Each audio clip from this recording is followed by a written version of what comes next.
자, 이번 시간에는 이제 유형자산의 감가상각 부분, 이 부분이 이제 사실상 가장 좀 어려운 부분 중에 하나죠. 유형자산의 감가상각. 감가상각이 좀 어렵다고 하는 이유는 이제 용어가 일단 익숙하지 않을 수가 있고, 두 번째는 수학이 조금 가미가 되기 때문에 어려워할 수도 있습니다. 감가상각의 회계 처리는 일단 이 두 개의 단어를 이해를 하셔야 돼요. 그런데 이미 제가 계속 고춧가루를 뿌려놨어요. 얘가 나오는 단어에 여기가 원래 자리예요. 원래 배우는 곳이 여기예요. 그런데 이미 여러분들 막 들어봤죠? 감가상각 B의 위치는 어디죠? 왼쪽. 감가상각 누계액의 위치는 오른쪽이 되는 거죠. 감가상각 B는 왼쪽, 감가상각 누계액은 오른쪽. 이렇게 되는 겁니다. 근데 감가상각 B는 비용이니까 이제 뭐 왼쪽에 표시하는 거고, 감가상각 누계액은 뭐죠? 자산의 차감 계정이 되는 거죠. 자산의 차감 계정.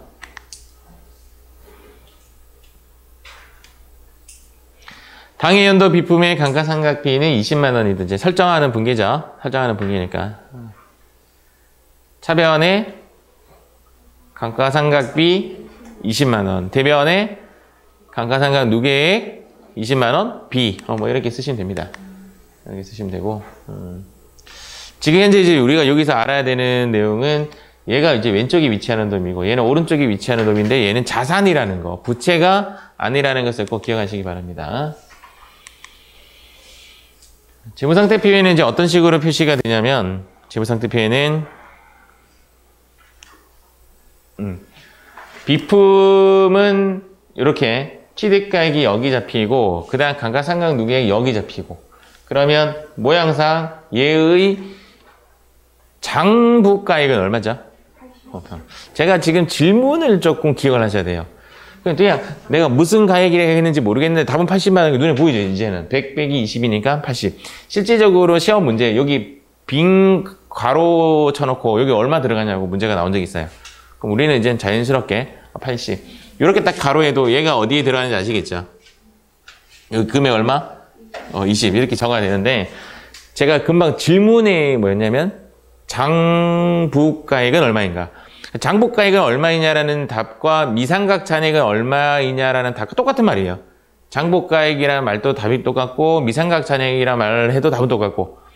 그런데 산식은 이제 수학적 산식으로 넘어가면 취득가액 마이너스 감가상각 누계액이 답이 되는 거죠. 취득가액 마이너스 감가상각 누계액이 답이 되는 거죠. 이해가시죠? 얘를 장부가액이라고 하고, 이제 그림상으로는 얘가 취득가액이고, 감가상각 B, 감가상각 B, 감가상각 B 누적액을 뭐라고 하냐면 감가상각 누계액이라고 그러고. 그러면 여기 얘를 지금 감가상각 아직 안 했잖아요. 얘를 감가상각 상각 안 했잖아요. 상각 안 했잖아요. 미상각 잔액이라고 한다고. 미상각 잔액을 다른 말로 장부가액이라고 한다고. 내가 느끼는 실제적인 가치 뭐 이렇게 보시면 될 것 같아요. 장부가액, 내가 느끼는, 장부에서 느끼는 미상각 잔액 뭐 이렇게 이런 식으로 표시가 됩니다. 이렇게 표시가 된다. 이렇게 보시면 됩니다.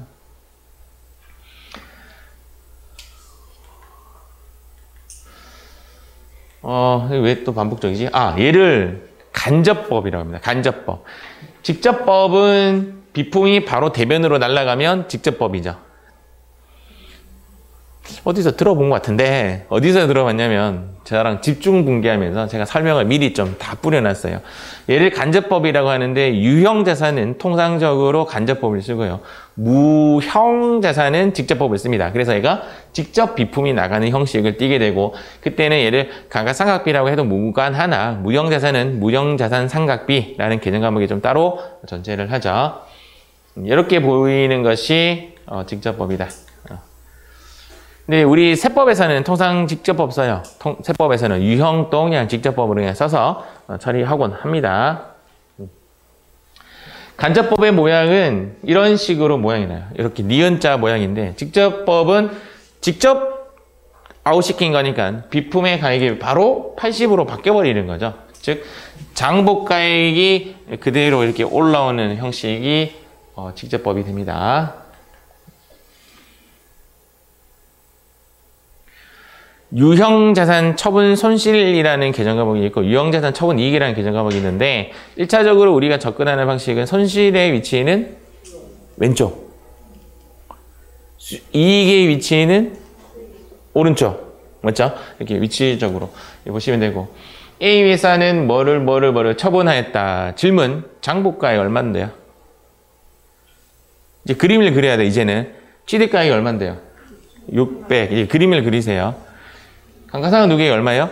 휴. 왜 제가 그림을 그리라고 이야기하냐면 제가 오랫동안 학습을 한번 해보니까 글로 외우고 산식으로 외우니까 이거를 제가 이런 이야기 하는데 제 사부님도 그런 말씀을 하세요. 회계에는 지름길이 없다. 긴급하게 하면 체한다는 거죠. 막 마구잡이 막 외우면 문제를 여기까지만 읽어도 5바이트 나와요. 이해가시죠? 그래서 전부 다 뭐로 바꿔줘야 되냐면 그림으로 계속 바꾸는 작업을 해주셔야 돼요. 오래 가요. 그래서 취득가액 하면 그냥 쭉 이렇게 생각하시면 되고 감가상각 누계액 하면 쭉 이렇게 하면 되고 장부가액이 얼마인데요? 400짜리를 300이 처분했잖아요. 300이 처분하면 손실이지. 어디에? 왼쪽에. 그러면 이제 실제적으로 붕괴로 나타내면 갖고 있던 기계장치를 아웃시켜줘야 되니까 기계장치 아웃되니까 여기에 기계장치가 내용상 여기에 400이라고 적으면 되겠지만 그렇게 안 적고 600에 200 이렇게 적는다고요. 이해가시죠? 600에 200이니까 400짜리가 되는 거지. 그래서 1차적인 붕괴는 이렇게 써야 된다 말이에요. 600에 200. 600에 200을 써야 둘 다 600, 얘 600 썼죠? 얘만 딱 써도 얘는 0으로 바뀝니다. 얘를 딱 쓰면 얘가 0으로 바뀝니다.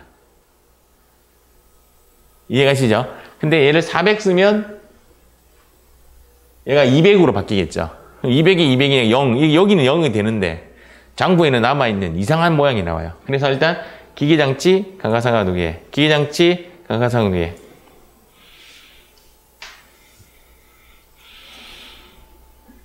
그래서 차변에 현금이 얼마 들어온다? 300이 들어온다. 그러면 이제 차변의 합계는 500, 대변의 합계는 왼쪽이 왜 100이 부족하네. 손실. 이렇게. 어쨌든 문제를 풀고 나서 내가 느낌상 장부가액이 400짜리를 300에 처분했구나 이렇게 생각하면 거죠. 400을 300에 400 손실이네. 이렇게 해서 손실이 맞으면 정답인 거죠. 마지막 한번 점검 정도는 한번 해볼 필요합니다. 이 붕괴가 실제적으로 회계 2급에서 느끼시는 붕괴 중에 가장 어려워하는 붕괴입니다. 가장 어려워합니다, 사람들이. 내가 이걸 풀 수 있어. 그럼 다 풀 줄 아셔야 돼요. 이 상태면 지금 좀 힘듭니다. 체크하고 계십니까? 3번 다 하시면 예. 누가 좀 빨리 좀 터져주세요. A 회사는 보유하고 있던 기계장치 600에 200짜리 600에 200 똑같은 거네. 400을 얼마에 처분했다? 이익이다 손실이다. 어디에? 대변에 오른쪽에 똑같이 기계장치를 아웃시켜주고 맞죠? 차변에 현금이 얼마 들어온다? 500이 들어온다 이 말이죠. 그럼 차변의 합계는 700 여기는 100이 여기 부족하죠. 유형 자산 처분 오케이 이렇게 붕괴하시면 됩니다.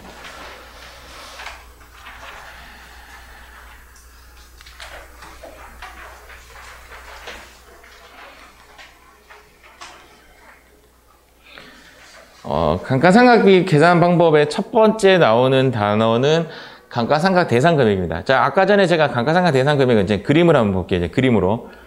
여기에서 쭉 내려온 얘는 장부가액. 여기에서 쭉 올라간 얘는 감가상각 대상 금액이에요. 얘가 뭐였는데요? 잔존가액 또는 잔존가치. 여기서 감가상각 누계액을 까면 장부가액 또는 미상각자액. 여기서 잔존가치 빼면 감가상각 대상 금액이 되죠.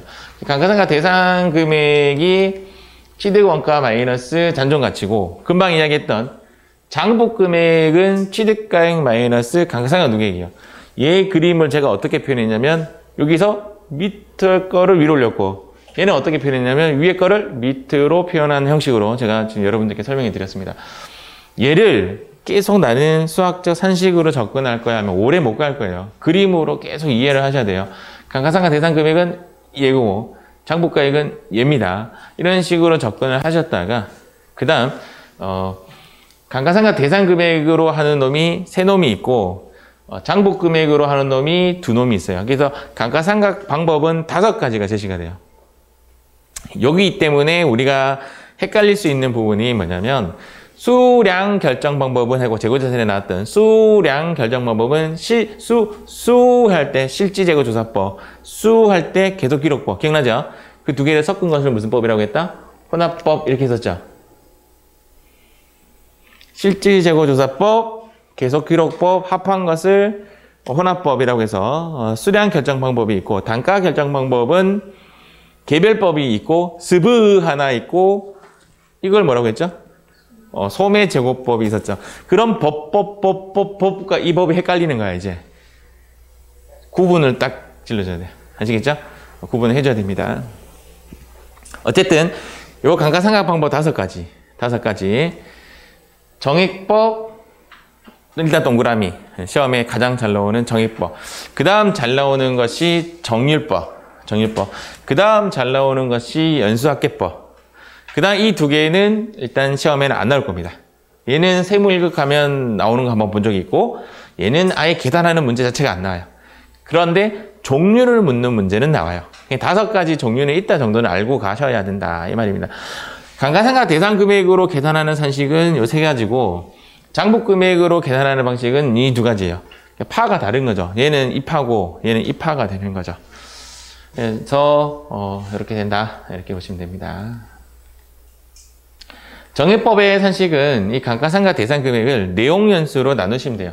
감가상각을 내용연수로 나눈다. 그럼 아주 간단하죠. 우리가 이미 했습니다. 100만 원에 잔존가치 20만 원, 100만 원에 잔존가치 20만 원, 80만 원짜리가 뭐가 되냐면 감가상각 대상 금액이 되고 감가상각 대상 금액에 나누기 5 하면 되는 거죠. 이렇게. 정답은 16만 원. 아까 했던 거죠? 이것을 정액법. 정액법의 의미가 뭐냐면 매년 똑같은 금액이 떨어지는 것을 똑같은 금액 정액법이라고 합니다. 매년 동일한 금액으로 생각을 하고 계산이 단순하고 간편하다. 자산의 가치와 일정하게 감소하는 경우에 자산의 가치가 일정하게 감소하는 경우에 사용한다. 여기 하나 적혀 있나요? 여기 적혀 있네요. 여기 2개 적혀 있죠. 맞죠? 건물하고 무형자산은 정의법이 있습니다. 그런데 정확하게 알고 가셔야 되는 게 뭐냐면 무형자산은 정액법 외에 다른 걸 써도 돼요. 이해가시죠? 무형자산은 정액법 이외에 다른 것을 써도 되나 합리적인 방법을 찾지 못하였을 경우에는 정액법으로 한다 이렇게 되어 있고 실질적으로 나중에 이제 실기 이렇게 다루다 보면 건물하고 무형자산은 정액법밖에 안 돼요. 재무회계에서 말하는 거랑 세무회계에서 이야기하는 게 좀 다르다는 부분이 이제 여기서 나오는데 어쨌든 내 머릿속에는 무형자산은 다른 방법을 써도 돼요. 그렇지만 합리적인 방법을 찾지 못했을 때는 무슨 방법 쓴다고요? 정액법을 써야 된다. 오케이.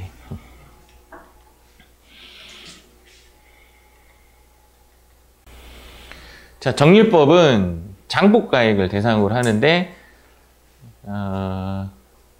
정률법은 되게 간단해요. 장부금액이 이제 취득가액 마이너스 감가상각 누계액이 장부가액이란 말이에요. 초에는 감가상각 누계액이 없죠. 최초에는 이만큼이죠. 이만큼에 예를 들어서 45%면 곱하기 45%. 그 다음 떨어지겠죠. 이만큼에 45%. 그 다음 또 떨어지겠죠. 이만큼에 45% 이런 식으로 계산하는 방식입니다. 그래서 계산하는 방법은 장부금액의 금방 45% 이렇게 이야기한 것이 정률입니다. 율 몇 퍼센트를 곱하면 됩니다. 정률을 구하는 산식이 요건데 시험에 절대 안 나옵니다. 정률을 구하는 방식은 1-루트 취득가액분의 잔존가치를 n분의 1만큼 한 건데 잔존가치가 만약에 얘가 0이면 이 값은 1밖에 안 돼요. 그래서 이 계산을 하기 위해서 잔존가치를 5%로 두고 계산을 합니다. 근데 세법에서는 잔존가치는 0으로 하는 것을 원칙으로 하지만 정률을 구하기 위해서 어쩔 수 없이 5% 두긴 해요. 지금 제가 드렸던 이 모든 말들이 시험에 안 나올 거예요. 아시겠죠? 그냥 우리는 여기까지만 이해하시면 돼요. 이런 거 굳이 외우실 필요가 책에는 나와요. 책에는 나오는데 굳이 외우실 필요 없는데 시험 문제에 잔존 가치도 중요하지 않습니다. 아까 이야기했지만 장부가액은 예잖아요. 맞죠? 잔존 가치도 포함시켜서 계산을 해줘야 되는 거죠. 그래서 내용은 에어컨 100만 원에 5년이라는 거죠. 연이 어디에 들어가냐면 이게 연이란 말이에요. 그러니까 얘도 필요가 없는 데이터죠. 필요 없는 데이터고 잔존 가치 10만 원은 요 산식의 잔존 가치가 여기 들어가잖아요. 얘는 필요 없다 했잖아요. 정률이 몇 %라고 나온다고 시험에. 얘도 지금 시험 문제 필요 없죠. 문제가 이렇게 나오면 필요 없음, 필요 없음. 됐습니까? 100만 원 곱하기 뭐만 하면 돼? 율만 하면 돼. 이렇게. 자, 질문. 100만 원에 사와서 1년 차의 감가상각 비는 얼마인가? 40만 원. 아까 정액법으로 생각해 볼게요. 정액법의 1년 차의 감가상각 비는 얼마였죠? 16만 원. 아까 1년 차. 얘는 얼마? 걔는 비교해도 어느 게 크죠? 얘가 크죠?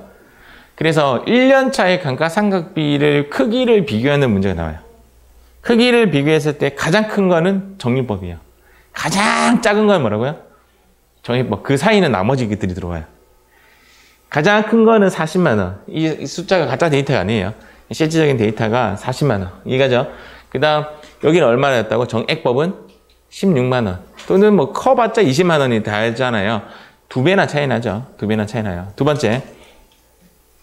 다시 여기 질문가 있습니다. 얘 취득가액 얼마죠? 100만 원. 1년 차의 감가상각비는 얼마예요? 이거 보고 1년 차의 감가상각비는 40이 되는 거죠. 다시 똑같은 질문. 1년 차의 감가상각 누계액은 얼마예요? 40이 되는 거죠. 1년 차의 취득가액은 얼마예요?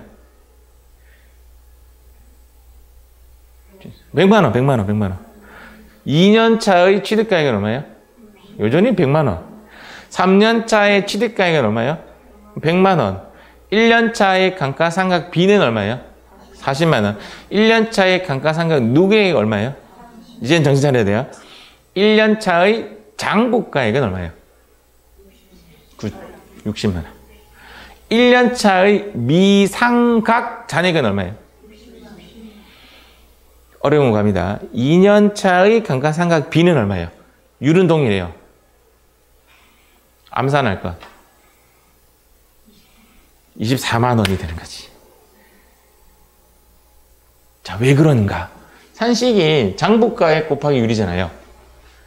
제가 뭐라고 질문했냐면 장부가액이 1년 차의 장부가액이 얼마냐고 물었어요. 정확한 질문은 제가 또 잘못했네. 2년 차의 장부가액이 얼마냐죠.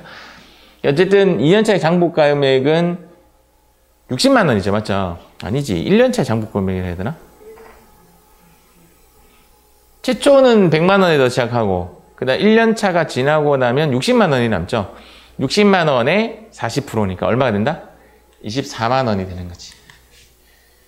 이렇게. 이해 갑니까? 자, 이제 질문합니다. 나올 뻔했어요. 다시 2년 차로 갈게요. 여기 2년 차라고 하고 2년 차의 감가상각비는 얼마인가? 24만 원. 2년 차의 감가상각 누계액은 얼마인가? 그렇죠. 64만 원. 2년 차의 취득가액은 얼마인가? 여전히 100만 원. 100만 원에서 64만 원을 뺀 나머지를 뭐라고 하는가? 장부가액이라고 하는 거. 100만 원에서 64만 원을 뺀 나머지를 무엇이라고 하는가? 장부금액이라고 한다. 장부금액, 그 3년 차의 감가상각비는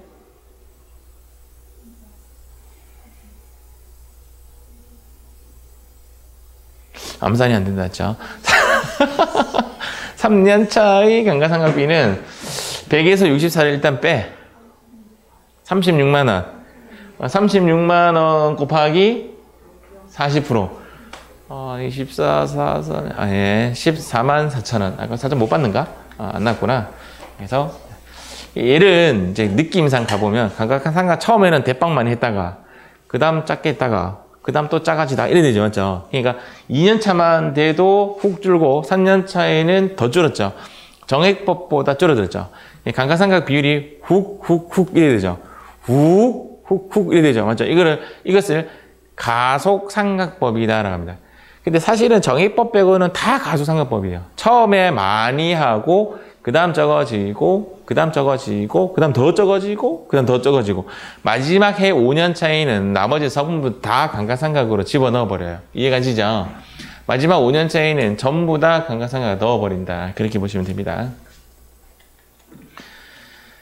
이런 식으로 계산을 하는데 일단 계산 문제는 정액법하고 정률법에서 거의 한 98%를 이뤄냅니다. 정액법과 정률법이 어느 것이 많이 나오느냐 이래 한다면 물론 정액법이 많이 나오는 것 같아요. 정액법도 나오고 정률법도 무시하지 못할 정도로 많이 나오는데 사람들이 아무래도 정액법은 쉬워하고 정률법은 어려워해요. 근데 쉬워하든 어려워하든 왜 어려워하는지를 보면 한번 풀어보세요라고 하면 그분은 어떻게 푸냐면 다 수학적 계산식으로 풀어요. 그렇게 보시면 안 돼요. 이 문제만은 무조건 그림을 그려서 1년차 짝 긋고 하나 더 여기에 2021년 12월 31일 한번 적어주시고 이해가시죠?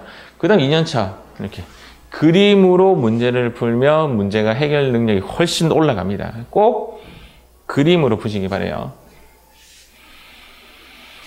초기에 감가상각비를 많이 인식한다. 제가 아예 이야기했어요. 지금 우리가 배울 5가지 중에서 초반에 가장 많이 이뤄낸 놈이 정률법, 가장 적게 하는 놈이 정액법. 문제에서 이렇게 나왔어요. 정액법, 연수학계법, 정률법이 나왔어요. 1년 차에 가장 많이 감가상각하는 거는 정률법. 그 다음 2위는 연수학계법, 3위는 정액법. 이런 식으로 답이 나와야 정상이라고요. 굳이 계산하지 않아도 답은 그렇게 나오는 것이 맞아요. 시간이 갈수록 적게 인식한다. 이것을 가속상각법이다라고 했습니다. 근데 정액법을 제외하고는 전부 다 가속상각법이다. 뭐 그렇게 생각하셔도 돼요. 오케이. 정말 중요한 정액법과 정률법을 끝냈어요. 정액법, 정률법. 연수학계법은 잘 안 나옵니다. 잘 안 나와서 뭐 타협하셔도 돼요. 뭐 이거 나오면 사뿐히 한번 틀려주지 뭐. 진짜 안 나올 가능성이 높은 놈입니다. 그런데 나온 적은 있다. 얘는 일단은 연수학계법의 위치가 어디였냐면 여기에 정액법, 연수학계법, 생생량 비례법이 있었고 여기에 정률법, 이중체감법이 있었어요. 지금 수업을 정액법하고 정률법 했어요. 그 다음 밑에 있는 연수학계법. 연수학계법은 누구 파냐면 감가상각 대상금액이 대상이 되죠. 이 감가상각 대상금액을 내용연수 합계분의 내용연수 역순 이렇게 표현합니다. 말 자체가 어렵죠. 내용연수 합계분의 내용연수의 역순 이렇게 합니다. 이게 지금 무슨 이야기냐면 이런 이야기입니다. 어쨌든 감가상각 대상금액 잔존가치를 뺀 나머지를 대상으로 하는데 여기에 내용연수 합계가 뭐냐면 5 더하기 4 더하기 3 더하기 2 더하기 1을 내용연수 합계라고 합니다. 첫 해 5, 2년차 4, 3, 2, 1. 그래서 15가 분모에 오게 되고 분자에는 내용연수의 역순이라 되어 있잖아요. 5가 처음에 들어갑니다. 5. 그 다음에는 5, 4, 3, 2, 1분의 4. 그 다음은 5, 4, 3, 2, 1분의 3. 이런 식으로 계산을 하는데 계산해보면 15분의 5예요. 15분의 5는 3분의 1이죠. 3분의 1은 대충 한 30% 정도 되잖아요. 그래서 금액이 첫 해에 얼마 정도가 나오냐면 30만 원이 나와요. 아까 물론 잔존가치는 좀 달랐지만 정액법은 얼마 나왔냐면 16만 원. 정률법은 40만 원. 연수학계법은 30만 원. 이렇게 사례를 해도 연수학계법이 중간 정도 떨어진다. 라고 보시면 됩니다. 2년차에도 마찬가지로 이제 얘만 바뀌는 거예요. 얘가 이제 바뀌는 것이 연수학계법. 그래도 따지고 보니까 계산 한번 해보니까 30, 24, 18 점점 떨어지는 가속상각법의 모양을 띠고 있습니다. 근데 연수학계법은 시험에 안 나온 건 아니지만 잘 나오지 않는다. 일단 이렇게 생각하시고 접근하시고 내가 정액법, 정률법 완벽하게 마스터해서 나는 연수학계법까지 먹을래 하시면 연수학계법 가시고 아니다 싶으면 타협하세요. 나는 연수학계법 나오면 던져주지 뭐 이렇게 2번 오케이 벌써 마음 정했어. 나는 연수학계법 나오면 2번이야. 좀 타협하셔도 돼요. 굳이. 근데 실제 실무에서는 거의 다 정해법, 정률법만 쓴단 말이에요. 그러니까 사실은 좀 필요 없는 지식 중에 하나죠. 자, 요거 1년차 나왔을 때는 2년차 문제가 나오면 답 달라져요. 2년차가 나오면 답이 달라지는데 1년차는 이렇게 진리다. 2년차가 나오면 말이 달라질 수가 있는데 1년차가 나오면 얘가 진리다. 이렇게 생각하시면 됩니다.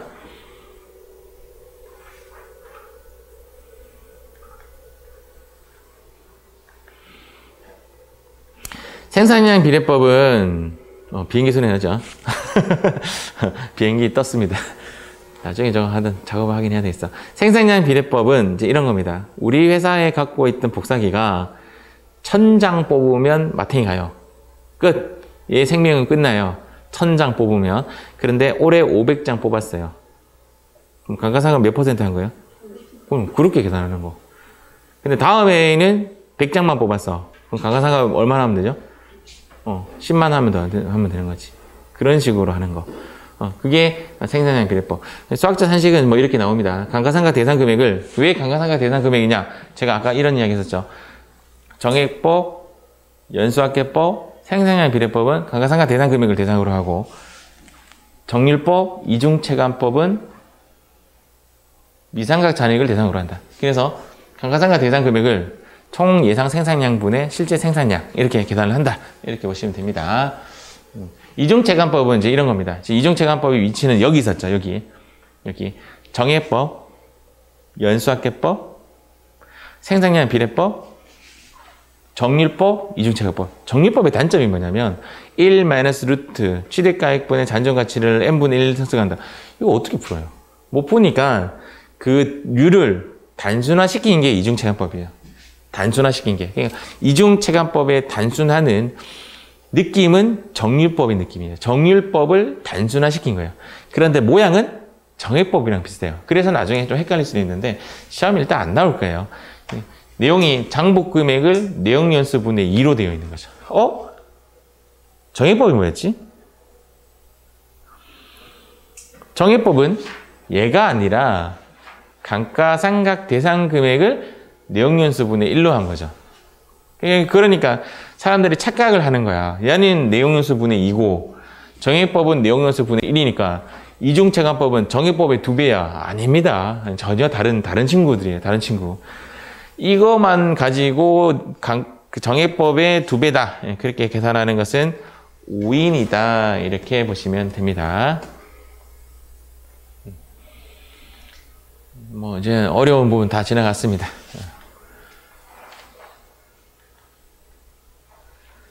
유형자산의 취득 후 지출. 어디서 봤던 단어인데 맞죠? 자본적 지출이 뭐죠? 자산 처리하는 거. 가장 많이 나오는 답이 건물. 거기 끝이에요. 이렇게. 수익적 지출은 뭐 처리하는 거죠? 비용 처리하는 거죠. 수선비. 가장 많이 나오는 수선비. 꼭 건물과 수선비가 그 진리는 아니지만 시험에 많이 나오는 게 그거예요. 요거는 이제 자본적 지출의 실질적인 의미입니다. 의미는 머릿속에 가각 박을 필요는 없고 느낌상 자본적 지출, 개량, 확장, 증설, 내용 연수가 5년에서 10년으로 증가, 용도 변경. 얘가 뭐 대지에서 뭐 무슨 땅으로 바뀌었다든지 뭐 이런 거. 용도 변경. 이 건물의 용도가 더 변경되고, 저희 학원 여기 이사 올 때 용도 변경 때문에 한 달을 공사 못했어요. 그 용도 변경에 들어간 비용 500만 원. 용도 변경이 뭔가 건물이 바뀌는 게 아닌데 와가지고 조사를 엄청나게 해요. 이 교육 용역 이 연구시설이거든요. 여기가 교육 연구시설 하기 위해서 그 조건을 엄청나게 따져요. 장애인 시설부터 해서 막 다 따집니다. 그거 들어가서 소방 점검 오고 뭐 저거 완벽하게 점검하고 우리가 이제 인테리어가 시작되는데 저는 계약하고 바로 딱 공사 들어가는 줄 알았어요. 용도 변경이 저는 이번에 사무치게 깨달았어요. 한 달이나 걸리더라. 그 다음 유형자산의 가치 증가. 유형자산 가치 증가. 이게 전부 다 느낌이 뭐냐면 그 가액이 올라가는 듯한 느낌이 안 듭니까? 맞죠? 그 비용이 올라가는, 그 자산의 가치가 올라가는 느낌이 자본적 지출입니다. 내가 갖고 있던 차 타이어 빵꾸 나서 타이어를 고쳤어. 이런 느낌 들어요? 안 되죠. 그거는 이쪽으로 가는 거죠. 우리 건물에 유리창이 깨져서 유리창을 복원시켰어요. 그 건물의 가격이 올라가요? 올라가면 매일 깨고 매일 고치겠다. 그렇지 않죠. 그냥 회복하는 느낌이죠. 원상회복. 그래서 원상회복, 현상유지 이런 쪽에 나오면 수익적 지출. 가장 많이 나오는 것 중에 하나가 건물 페인트 칠이나 금방 이야기했던 유리교체 비용 이런 것들이 수익적 지출로 떨어집니다. 아마 여러분들이 이제 실제 살아가면서 이제 이런 단어를 어디서 보냐면 이제 갖고 있던 아파트를 양도할 때, 양도세 계산할 때, 뭐 자본적 지출이니 아니니, 그리고 그 싱크대를 교체했는데 자본적 지출로 해주니 안 해주니, 뭐 벽지를 다시 했는데 인테리어를 다시 했는데 자본적 지출로 해주니 안 해주니, 뭐 이렇게 따지면 거기 들어가면 표가 딱 나옵니다. 자본적 지출로 해주는 거, 수익적 지출로 처리해야 되는 거, 딱 이렇게 딱 표가 딱 나와 있어요. 인터넷 들어가 보면. 아, 그러면 요거는 전부 다 이렇게 영수증 챙겨서 나중에 비용으로 처리해야지. 이렇게 되는 거죠. 거기 한번 들어가서 보시면 좋습니다. 어쨌든 결론은 계량, 확장, 증설, 내역연수 증가, 용도 변경 이런 것들은 자본적 지출이다. 가장 잘 나오는 답이 건물, 가장 잘 나오는 답이 수선비다. 뭐 이렇게 보시면 될 것 같아요.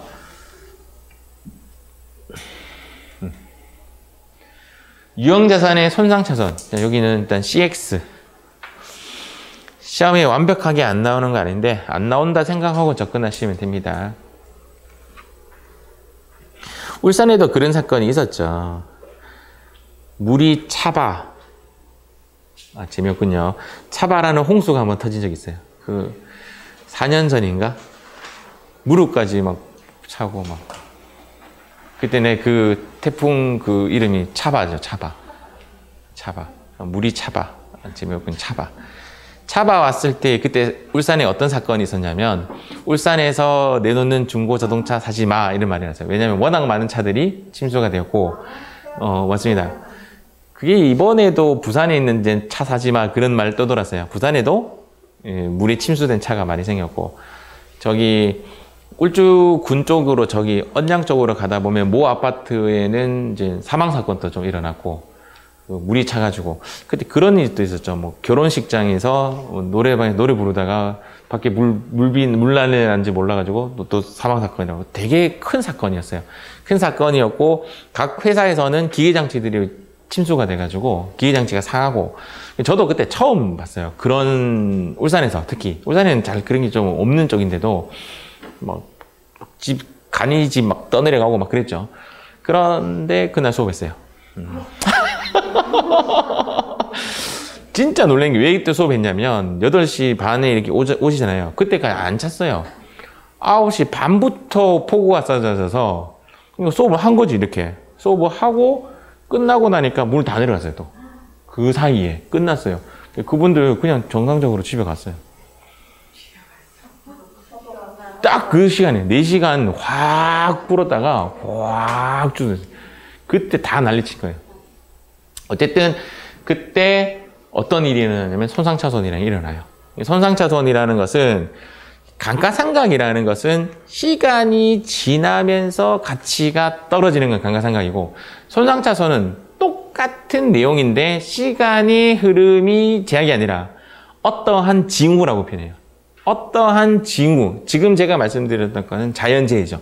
어떠한 징후에 의해서 가치가 떨어지는 것을 손상차손이라고 하고 감가상각비, 감가상각 누계액 하듯이 손상차손 상각비, 손상차손 누계액 이렇게 존재를 합니다. 단 슈퍼맨이지 아닌 이상 슈퍼맨은 자기 여자친구가 죽으니까 우와 하면서 지구국으로 막 돌아가지고 역으로 뭐 과거로 돌아가죠.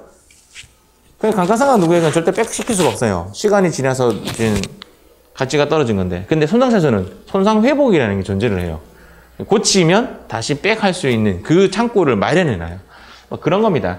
그래서 손상차손이 발생하는 거고 또 다른 감가상각비라고 생각하면 뭐 내 마음이 좀 편하다 막 그런 이야기고 감가상각비는 시간에 따른 가치 하락이고 얘는 어떠한 징후에 의한 이제 가치 하락이 되는 건데 감가상각과 누락 비슷하게 손상차손 누계액이라는 걸 쓰는데 감가상각은 가치 회복이라는 것이 없지만 손상차손은 가치 회복이 존재한다. 그래서 나중에 손상차손 환입이라는 계정 과목이 있긴 있다라고 합니다. 선생님 시험 안 나오는데 왜 이렇게 계속 떠드시는데요? 나중에 여러분들이 손상차손이라는 걸 만나게 돼요. 레벨이 올라가면. 제가 여러분들 회계 1급까지만 하고 뭐 세무 2급까지만 하고 말 거면 막 이런 수업 안 해도 돼요. 막 걸러도 돼요. 근데 나중에 이제 회계 공부하고 이런 자리에 있다 보면 점점 목마르기 시작해요. 그래서 공부하다 보면 이렇게 만나요. 그때 생각할 거예요. 아, 굿쌤이 지금 그때 가르쳐 주지. 와, 가르쳐 드리면 들어본 적이 있는 게 되게 효과가 있어요. 그래서 나중에 또 지금 손상차손이라는 게 발생 안 하는 게 아니잖아요. 금방처럼 차바처럼 발생을 한단 말이에요. 하면 아, 이렇게 처리하는 것이 있구나라는 생각을 할 수 있으면 그게 유능한 거지. 맞죠? 그렇게 생각하시고 보시면 되고, 일단 여러분들 시험에서는 잘 보지는 못하는 내용입니다. 이 단어도 들어봤는데, 차이원가 자본화 어디서 들어봤지? 솔씨 어디서 들어봤어요? 서현씨 어디서 들어봤어요? 지금 다른 분들 지금 벌벌 떨고 있습니다. 지금 어디서 들어봤죠? 어디? 오늘 1교시에 드렸죠. 건설 중인 자산할 때 기억 안 나요?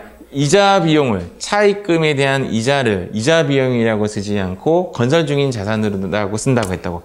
그것을 차입원가 자본화. 자, 거짓말 하는 것 같다 하죠? 그때 민지시랑 지금 민지시랑 다르다 이 말입니다. 그때는 1교시 공민지, 지금 3교시 공민지 뭐 이런 거죠. 나중에 혹시 기회에 대해서 동영상을 좀 빨리 돌려보면 거기에 차입원가 자본화 제가 던져놨습니다. 결론은 뭐냐면 이자 비용으로 쓰는 것이 아니라 자본화가 제가 자산화 처리하는 거라고 했거든요. 이자 비용으로 쓰지 않고 건설 중인 자산 쓴다. 뭐 그런 얘기 했었던 거죠. 매입시 들어가는 매입 부대행은 매입가에 포함하지만 이자 비용은 원래 포함하지 않는 것이 원칙이에요. 어떤 이야기냐면 제가 아까 이런 이야기도 해드렸죠. 기계장치를 비행기를 태우고 버스를 타고 차를 타고 톨비 내고 뭐하고 설치하고 이렇게 딱 해서 여기까지 시운전까지 했던 모든 비용은 매입가에 넣는다 했는데 거기 안 들어가는 것 중에 하나가 이자 비용이에요. 기계장치를 살 때 이자 비용이 들어갈 수 있잖아요. 그것은 안 들어가요. 이자 비용으로 써요. 그냥. 그게 원칙이에요. 이자 비용으로 쓰는 게 원칙인데 이 자산이 제작되는데 장기간이 소요된다면 그때는 이자 비용도 넣어도 된다라는 예외 규정이 있어요. 제작하는데 소요되는 기간이 오래 걸린다면, 통상 1년 이상 걸린다면 그것은 이자 비용도 넣어도 된다. 그러면 내가 원칙이 이자 비용 쓰는 거야, 이자 비용 안 쓰는 거야? 이자 비용 쓰는 것이 원칙이에요. 이자 비용은 매입가에 포함하지 않는 것이 원칙이라고. 기간 비용이라는 것은 그냥 비용 처리한다는 뜻이에요. 기계장치 살 때, 비품 살 때, 차량 운반구 살 때 이자 비용 낸다고. 이자 비용은 이자 비용으로 쓰는 것이 원칙이에요. 차 가액에 넣지 않는다고. 비품 가액에 안 넣는 게 원칙인데 얘 규정은 예외 규정이라고요. 제작 기간이 길다면 넣어도 된다라는 예외가 있다. 그런 겁니다. 예외로 이제 장기 이상 자산 제조나 제작에 있어서 매입가에 넣어도 되는 예외 규정은 있다. 뭐 이렇게 생각하시면 돼요. 그래서 아까 차입원가 자본에 대한 것은 여기서 기억해야 되는 문구는 이자 비용은 이자 비용으로 쓰는 것이 원칙이나 예외로 기간이 길다면 자산가에 넣어도 된다. 뭐 이런 예외 규정은 있다라고 보시면 됩니다. 기출문제 풀어보도록 하겠습니다. 74회 9번 저 문제 한번 볼게요. 여기까지 한번 볼게요. 취득원가 500에 잔존가치 50. 오케이. 500에 잔존가치는 밑에서 위로 올라갔죠. 제가 50. 얘가 감가상각 대상 금액이 되는데 감가상각 대상 금액이 얼마다? 오케이. 450만 원에 내용이어서 몇 년? 5년. 무슨 방법 써야 되는데요? 오케이. 정해봐. 그러면 정액률법은 이렇게 해서 계산을 했고 정해법은 이렇게 해서 계산했잖아요. 450을 나누기 뭐 하면 돼요? 5. 그래도 답이 안 나온다. 9구단을 외자. 알겠죠? 이렇게 해서 여기 이해가시죠? 여기가 감가상각 대상 금액이 되는 거죠. 나누기 5. 정답은 2번 이렇게 보시면 됩니다. 무슨 법? 얘를 먼저 찾아야죠. 그래서 얘를 밑에서 위로 올리겠습니다. 9,200 얼마? 이런 건 필요 없죠? 이런 건 필요 없고 이런 건 필요 없죠, 맞죠? 얘는 밑에서 위로 올려서 그거에 대해서 내용수 놔두면 되지. 내용수 몇 년? 정답은? 4번이 정답이 되죠. 이거를 정확하게 알지 못하면 또 여기서 요거 뺀다? 그러면 이게 1에 되잖아요. 이해가시죠? 요래 되는 거는 정렬법 구할 때 구하는 거고 정해법은 밑에서 위로 치고 올라오는 거죠. 그래서 이거 필요 없는데 이거 필요 없죠? 감가상각이 필요 없습니다. 전기 감가상각이 근데 왜 300이죠? 분명히 1년치 하면 600이 돼야 되는데 전기에 7월달 구입했다 이 말입니다. 7월달 구입했으니까 반만 감가상각 한 거지. 1년차의 감가상각비는 1년 차의 감가상각비는 1년의 감가상각비가 아닐 수도 있습니다. 2월 1일 날 구입하나 2월 2일 날 구입하나 2월 10일 날 구입하나 2월 말일 날 구입하나 2월에 구입한 것으로 봐요. 이것을 월할 계산한다 그럽니다. 월 단위로 계산하는 거 그렇게 보시면 됩니다.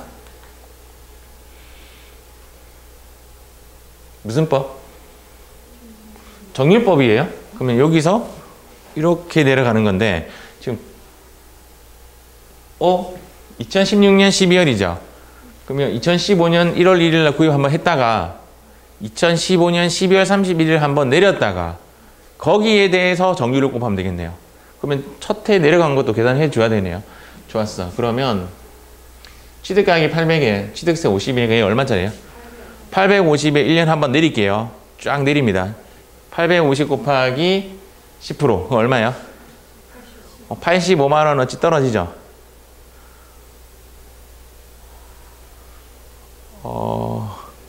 아무도 계산기를 안 꺼내서 당황스럽습니다.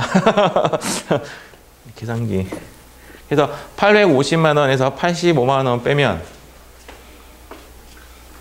어디 갔어?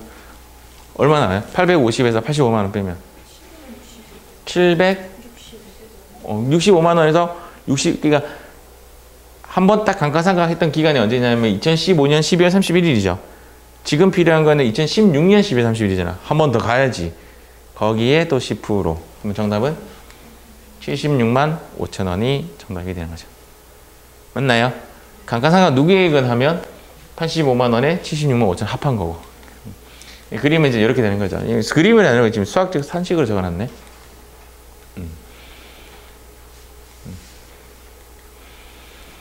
이렇게 되는 것이 됩니다. 이렇게 푸는 거 비추 그림 그려서 아시겠죠?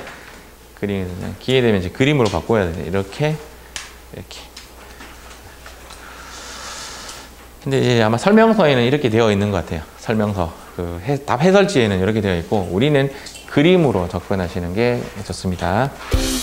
자, 이렇게 해서 우리 17단원의 수업은 여기까지 하고 마무리 짓도록 하겠습니다.